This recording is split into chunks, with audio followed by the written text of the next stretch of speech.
Selamat pagi, salam sejahtera untuk kita semua. Yang terhormat Bapak Ibu Penguji UKIN PPG dalam jabatan Pendidikan Agama Katolik Bab 3 tahun 2025 pada Sekolah Tinggi Katolik Santo Yakobus Maroke. Perkenalkan, nama saya Adelheid Zaina, SAG. Dengan NIM 2586905002, Guru Agama Katolik di Sekolah Dasar Impres Lelit, Kecamatan Satarmese Barat, Kabupaten Manggarai, Provinsi Nusa Tenggara Timur, sekaligus merupakan mahasiswa-mahasiswi PPG pada Sekolah Tinggi Katolik Santo Yakobus Maroke. Pada hari ini, Kamis 9 Oktober tahun 2025, saya melakukan proses pembelajaran di kelas 3 Sekolah Dasar Impres Lelit dengan tema Tanda dan Sarana Keselamatan Allah dengan materi pokok Sakramen Tobat. Sekian dan terima kasih. Selamat menyaksikan. Selamat pagi. Pagi luar biasa. Iya, Baik, terima kasih anak-anak sekalian. Sebelum ke materi atau pembelajaran kita hari ini, kita diawali dengan doa pembuka. Saya minta satu orang untuk memimpin doa.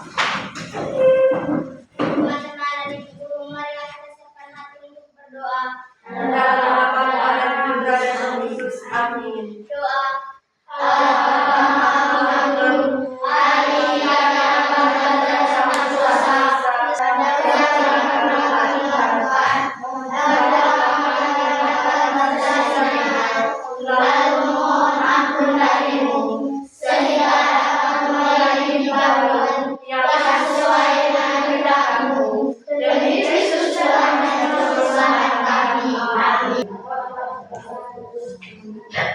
Baik, terima kasih.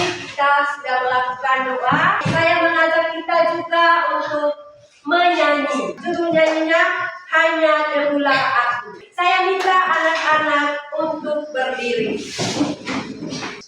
Hanya debulah aku. 1, 2, 3. Hanya debulah aku di alas kakimu Tuhan. Haus tertitik sabda penuh ampun.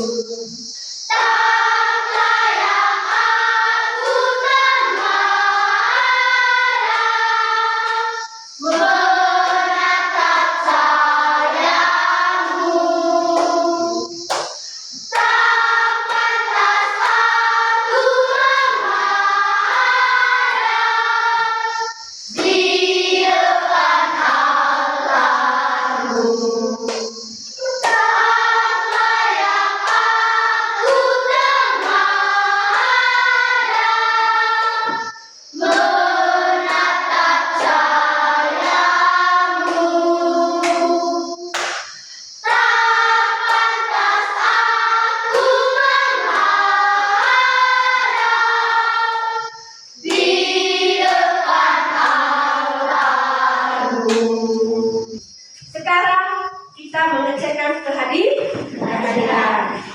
Oke. Saya manggil nama sesuai dengan absen. Marceliano Arga Sumito. Ada Bu. Besar sedikit. Jimmy Hernandez. Ada Bu. Lentino Putra Horsen. Ada Bu. Mateus Alfiano Jene. Ada Bu. Maria Angelino Lalus. Ada Bu. Kristiani Miskadai. Ada Bu. Renata Rosari Dusta. Ada Bu. Oke, yang berikut saya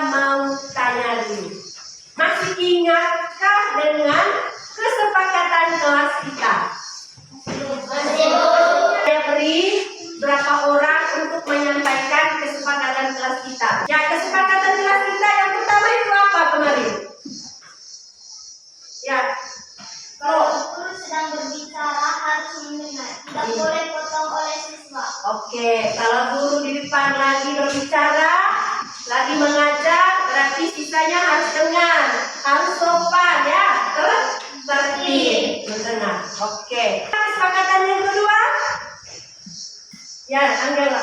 Berdoa sebelum dan sesudah pelajaran. Iya, berdoa sebelum dan sesudah pelajaran. Terima kasih. Oke, sebelum memasuki materi kita, pembelajaran kita membuat thesis breaking dulu ya dengan yel-yel. Bisa? Satu. Coba. Tepuk 1. Tepuk 2. Oke. Tepuk 3. Semangat. Tepuk 4. Konsentrasi. Tepuk 5. Siap belajar. Oke, terima kasih. Anak-anak, saya mau tanya dulu. Apakah kita sudah pernah membuat kesalahan? Pernah, Bu. Nah, kesalahan itu membuat kejahatan atau berbuat apa? Bohong. Nah, itu adalah salah satu kesalahan dari diri kita. Siapa yang pernah buat kesalahan? Saya lihat angkat tangan semua. Berarti kita ini pernah semua buat kesalahan. Mantap, anak kelas 3 jujur semua. Tepuk tangan untuk anak kelas 3. Nah, baik, kesalahan itu adalah dosa. Kalau kita telah berbuat kesalahan dengan orang tua, dengan teman, atau dengan siapa saja yang kita jumpai, baik anak-anak, tujuan pembelajaran kita hari ini adalah menjelaskan makna sakramen tobat dalam gereja Katolik. Oke, yang kedua, tujuan pembelajaran ini memahami dialog dan doa dalam sakramen tobat. Yang ketiga, memperagakan tata cara penerimaan sakramen tobat. Yang terakhir, mensyukuri sakramen tobat yang diterima melalui perkataan dan perbuatan. Oke, saya bertanya dulu. Apa itu sakramen tobat atau sakramen pengakuan? Coba, siapa yang bisa angkat tangan? Stop. Sakramen tobat adalah tanda bahwa Tuhan mengampuni dosa-dosa kita jika kita benar-benar bertobat. Mantap. Sakramen tobat adalah sakramen bahwa Yesus mengampuni kita yang berdosa. Jika kita benar-benar mengampuni, harus dari hati. Pertanyaan yang berikut, mengapa kita perlu menerima sakramen tobat atau sakramen pengakuan itu? Ya, baiklah. Memulihkan hubungan dengan Allah. Memulihkan hubungan dengan Allah. Baik adik-anak sekalian, topik kita hari ini tentang sakramen tobat. Gereja Katolik itu dia memiliki 7 sakramen. Sakramen pertama itu apa? Baptis. Oke, sakramen yang kedua, angkat tangan. Siapa yang bisa? Pengakuan atau sakramen tobat. Angela, yang ketiga sakramen Krisma. Apalagi yang keempat? Coba satu lagi. Sakramen Ekaristi. Sakramen apa lagi? Sakramen imamat. Sakramen perkawin. Sakramen minyak suci. Baik, anak-anak, kita masuk ke kegiatan kelompok ya, dalam bentuk kelompok. Nanti kita melihat renungan atau kisah Yesus pengampunan orang dosa. Ya. Siswa nanti saya minta untuk membaca renungan ini. Ya, saya minta berapa orang sebentar ya. Dan kita harus menyimak dengan baik. Dari renungan itu sebentar, ada beberapa pertanyaan yang kita harus kerja secara kelompok. Oke, bisa paham? Bisa. Ya, supaya kita lebih semangat, kita tepuk semangat dulu ya. Tepuk semangat.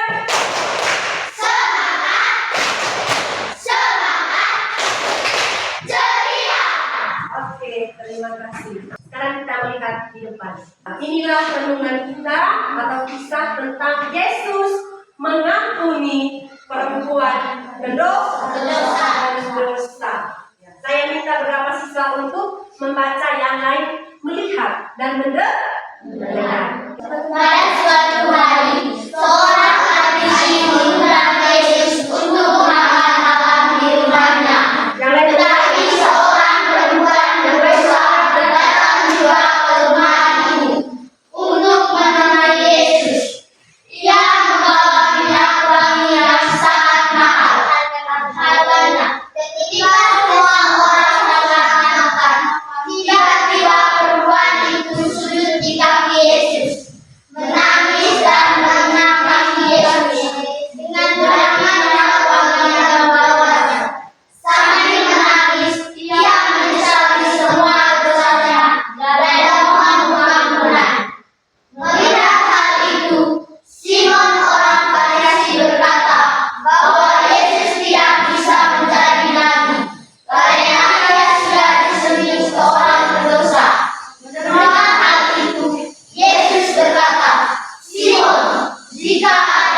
kita sudah membacanya ya. Yang lain sudah menyimak, melihat di depan dan mendengar. Bisa paham? Bisa, Bu. Nanti kita diberi beberapa pertanyaan. Sekarang kita buat dalam bentuk kelompok, mengerjakan dari beberapa pertanyaan. Ya, coba kita berkelompok. Kemana kelompok satu nanti? Kita tentukan memang kelompok satu. Oh, kelompok satu ini. Kelompok dua? Nah, ini kelompok dua. Kelompok tiga? Oke. Kelompok empat? Oke. Jangan lupa tulis nama dan tulis kelompok. Kelompok berapa?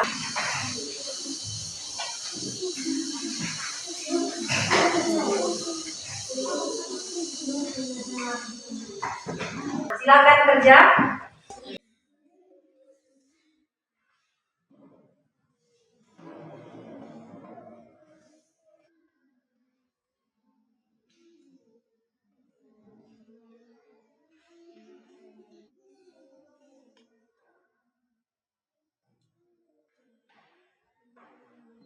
Ya, kita membacakan hasil diskusi kita. Oke, nomor satu maju. Ya. Terima kasih, saya mewakili dari kelompok 1 untuk membacakan hasil diskusi kelompok kami. Ceritakan kisah tentang Yesus mengampuni perempuan berdosa dengan katamu sendiri. Yesus mengampuni orang berdosa karena orang berdosa itu mengasihi Yesus. 2. Mengapa Yesus mengampuni perempuan itu? Karena perempuan itu mengasihi Yesus. 3. Apa yang terjadi setelah Yesus mengampuni perempuan itu? Perempuan itu telah kembali kepada Yesus. Ya, baik, terima kasih untuk kelompok satu. Bagaimana dengan kelompok lain? Sudah mendengar? Sudah, Bu. Ya, apakah jawabannya sesuai dengan cerita? Sesuai dengan Iya, terima kasih. Mari kita tepuk tangan untuk kelompok satu. Oke. Sekarang saya minta kelompok yang berikut. Kelompok ketiga dulu. Terima kasih, saya mewakili kelompok 3 untuk membacakan hasil diskusi kelompok kami. Ceritakan lagi kisah tentang Yesus mengampuni perempuan berdosa dengan katamu sendiri. Yesus mengampuni orang berdosa karena orang berdosa itu mengasihi Yesus. Iya. Mengapa Yesus mengampuni perempuan itu? Karena perempuan itu mengasihi Yesus. Apa yang terjadi setelah Yesus mengampuni perempuan itu? Perempuan pendosa memiliki kasih dan mengungkapkannya sebagai wujud penyesalan dosa. Oke. Ya, terima kasih. Kita sudah mendengar dari kelompok tiga? Sudah.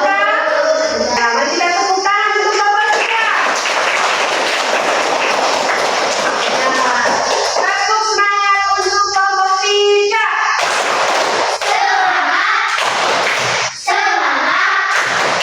Ceria. Oke. Baik, kelompok berikut.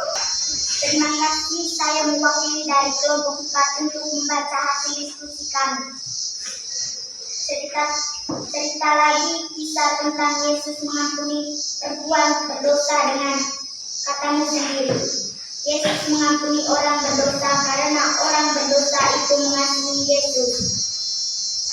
Nomor 2. Mengapa Yesus mengampuni perempuan itu? Karena perempuan berdosa memiliki kasih untuk mengampunan. Apa yang terjadi setelah Yesus mengampuni perempuan itu? Perempuan pendosa memiliki kasih dan mengungkapkannya sebagai wujud penyesalan dosa. Oke. Mari kita tepuk tangan untuk kelompok 4. Sekarang kelompok yang terakhir dari yang belum tampil di depan. Terima kasih, saya mewakili dari kelompok 2 untuk membacakan hasil diskusi kami. Ceritakan lagi kasih tentang Yesus mengampuni perempuan berdosa dengan katamu sendiri. Yesus mengampuni orang berdosa karena orang berdosa itu mengasihi Yesus. 2. Mengapa Yesus mengampuni itu? Karena perempuan itu berbuat kasih. 3. Apa yang terjadi setelah Yesus mengampuni perempuan itu? Perempuan ini telah kembali kepada Yesus. Mari kita tepuk tangan untuk kelompok 2. Terima kasih. Kita sudah membacakan hasil diskusi kita. Yesus mengampuni perempuan pendosa. Yesus mengatakan, Aku mengampuni dosanya karena dia sangat mengasihiku. Ternyata kasih itu menghancurkan sekat dan batas-batas yang timbul karena kesalahan dan dosa. Kasih mendatangkan pengampunan dan menumbuhkan kesediaan untuk menerima kembali. Siapapun juga yang pernah bersalah atau berdosa, itu yang dilakukan Tuhan Allah terhadap kita. Ia pun akan menerima kita kembali, asalkan kita memiliki kasih, asalkan kita mau bertobat yang sesungguhnya. Itu adalah suatu mengungkapkan sebagai wujud penyesalan di depan Tuhan. Sakramen tobat, anak-anak, adalah sakramen sebagai tanda pengampunan dosa. Makna sakramen tobat dalam gereja itu adalah mengampuni dosa-dosa yang telah diperbuat. Yang kedua adalah membangkitkan hati untuk berubah. Yang ketiga, penyesalan yang tulus. Ya. Kenapa penting sakramen tobat? Karena Tuhan itu mengampuni dosa kita kalau kita itu sungguh-sungguh mau bertobat. Nah, tahapan-tahapan dalam sakramen itu yang pertama apa? Persiapkan diri, persiapkan hati kita. Terus memeriksakan batin kita sebelum kita mengaku dosa. Ya, supaya kita menyadarkan dosa-dosa yang telah dilakukan. Oke. Terus yang berikut harus kita membangkitkan niat yang tulus. Nanti saya bagikan lagi tugas kelompok kita.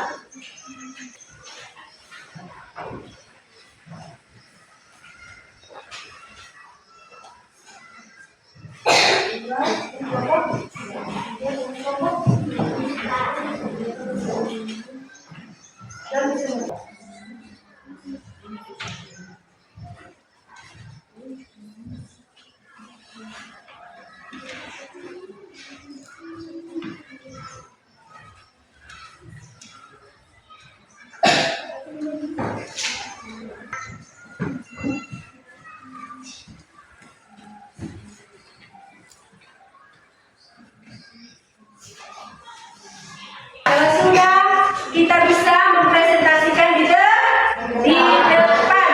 Oke. Pertama, mulai dari kelompok 1. Terima kasih, saya mewakili dari kelompok 1 untuk membacakan hasil diskusi kelompok kami. Tugas kelompok 1. 1. Tulislah 3 unsur penting dalam sakramen tobat. Pengampunan ilahi. Sakramen tobat adalah tanda bahwa Allah mengampuni dosa-dosa kita jika kita benar-benar bertobat. Pemulihan hubungan dengan Allah. Peroleh pengampunan dosa. 2. Tulislah apa saja makna sakramen tobat dalam gereja. Penyesalan yang tulus, pengakuan dosa, absolusi oleh Tuhan atau pengampunan. 3. Jelaskan cara melakukan pengakuan dosa dengan benar. Pengakuan dosa di hadapan Tuhan, menerima nasihat dan pengampunan dari Tuhan. Pengakuan dosa dilakukan secara pribadi. Ya, sudah dengar? Sudah. Terima kasih untuk kelompok 1. Mari kita tepuk tangan. Sekarang kelompok yang berikut, kelompok 2. Terima kasih, saya mewakili dari kelompok 2 untuk merasakan hasil diskusi kami. 1. Tulislah 3 unsur penting dalam sakramen tobat. Pemulihan hubungan dengan Tuhan, memperoleh pengampunan dosa, pengakuan ilahi. 2. Tulislah apa saja makna sakramen tobat dalam gereja. Menyadari dosa-dosa yang telah dilakukan, membangkitkan hati untuk berubah, penyesalan yang tulus. 3. Jelaskan cara melakukan pengakuan dosa dengan benar. Pengakuan dosa di tempat tertutup, pengakuan dosa dilakukan secara pribadi, memberi tanda Ya, terima kasih. Tepuk tangan untuk kelompok 2. Oke, nanti kelompok 3. Pasal kelompok 3. Terima kasih saya mewakili kelompok 3 untuk membacakan hasil diskusi kelompok kami. Tugas kelompok 3. 1. Tulislah 3 unsur penting dalam sakramen tobat. Memperbaiki diri, menerima sakramen tobat agar bebas dari dosa. Kemudian hubungan dengan Tuhan. 2. Tulislah apa saja makna sakramen tobat dalam gereja. Mengampuni dosa-dosa yang telah diperbuat, membangkitkan hati untuk berubah, penyesalan yang tulus. 3. Jelaskan cara melakukan pengakuan dosa yang dengan benar. Pengakuan dosa secara pribadi, pengakuan dosa di tempat tertutup yang layak, menjalankan penitensi atau dendam. Ya, baik, terima kasih. Sudah mendengar? Sekarang kelompok 4. Terima kasih saya mewakili dari kelompok 4 untuk membaca hasil diskusi kami. Tugas kelompok 4. 1. Tulislah 3 unsur penting dalam sakramen tobat. Pengampunan ilahi, pemulihan hubungan dengan Allah, berbalik diri setelah menerima sakramen tobat. 2.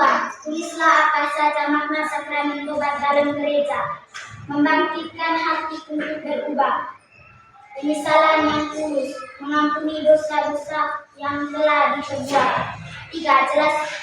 Jelaskan cara melakukan pengakuan dosa dengan benar, melakukan dosa secara pribadi di hadapan imam, menerima nasihat dan pengampunan dari imam, pengakuan dosa atas nama Tuhan. Ya, baik. Terima kasih untuk kelompok 4. Mari kita tepuk tangan untuk kelompok 4. Ya. Menjelaskan tradisi gereja terkait sakramen tobat dan rintisnya. Gereja menyediakan sakramen tobat atau sakramen pengakuan bagi anggota yang berdosa. Melalui sakramen ini, dosa-dosa mereka diampuni dan hubungannya dengan Allah, gereja dan sesama dipulihkan. Namun mereka harus memiliki kemauan untuk bertobat, mengakukan dosanya dan memohon pengampunan. Bagaimana pengakuan dosa dilakukan? Cobalah kalian mempelajari dan mempraktekkan tata cara pengakuan dosa berikut ini. Ya, coba kita lihat di depan. Tata cara pengakuan dosa. Ya, kita saat memasuki pengakuan, kita berlutut meminta atau menerima berkat dari imam. Kita membuat apa? Tanda salib. Membuka, itu simbol membuka pertobatan di sesudah itu pengakuan kita bisa dimulai. Sebut dosa di hadapan imam. Kalau setelah menyebut lalu mengatakan, saya sungguh menyesali semua dosa-dosa yang saya buat. Dengan hormat meminta pengampunan. Pengakuan dosa, penegasan atau catatan penting terkait sakramen tobat ini. Pengakuan dosa dilakukan secara pribadi. Orang yang akan melakukan dosa itu menghadap seorang imam itu sendirian. Tempatnya di ruang pengakuan, bisa juga di tempat lain yang sudah disiapkan. Saat menerima sakramen tobat atau sakramen pengakuan dosa, kita menyadari dosa-dosa kita, mengaku dosa dan memohon ampun, menerima absolusi dan menjalankan penitensi. Penitensi adalah sili atau lakukan tobat yang harus kita lakukan sebagai denda atau kerusakan rohani yang timbul akibat perbuatan dosa. Kira-kira anak-anak sekalian itu yang berkaitan dengan materi kita hari ini itu tentang sakramen tobat. Oke. Nanti saya bagikan untuk evaluasinya ya, kita kerja sebentar ya. Nanti itu dikumpulkan dari belakang. Tidak mestinya harus kumpul memang. Nah, ini sebagai bahan evaluasi. Baca lalu nanti dikerja. Itu sebagai bahan Supaya kita mengingat sakramen tobat itu adalah pengakuan Allah menerima kita kembali untuk kepantuannya dengan mengaku dosa-dosa yang kita sesali. Ya anak-anak, saya minta untuk kita baca ini rangkuman materi kita hari ini. Coba kita baca 1 sampai 6.